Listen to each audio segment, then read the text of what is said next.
வெளியூர்ல இருந்து சென்னைக்கு வந்து வேலை பார்க்குற தங்கச்சிங்களுக்கு ஸ்ட்ரெஸ் வர்றது நார்மல் தான். பட் அதை எப்படி டேக்கிள் பண்ணுறது அப்படின்றத பற்றி தான் 3 குட்டி டிப்ஸ் வழியாக பார்க்க போகிறோம்.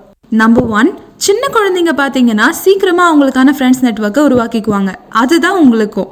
நீங்களும் வேலை செய்கிற இடத்துலையும் வசிக்கிற இடத்துலையும் ட்ரஸ்டடான பீப்புள் நெட்வொர்க்கை உருவாக்கிக்கோங்க. If in case you are an introvert, then you have many digital platforms for such network.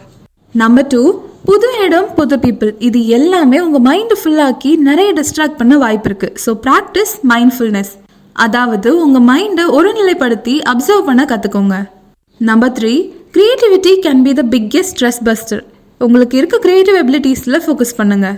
Mix and match these 3 tips. அப்போ தெரியும் நீங்கள் தனியாக இல்லைன்னு. மேலும் இது போன்ற பெண்கள் ஆரோக்கியத்திற்கான தகவல்களை தெரிஞ்சுக்க அவள் கிளினிக்கை ஃபாலோ பண்ணுங்கள். உங்கள் ஆரோக்கியத்திற்கான சந்தேகங்களை தெரிஞ்சுக்க கமெண்ட் செக்ஷனில் கமெண்ட் பண்ணுங்கள். என்றும் நான் உங்கள் அவள்.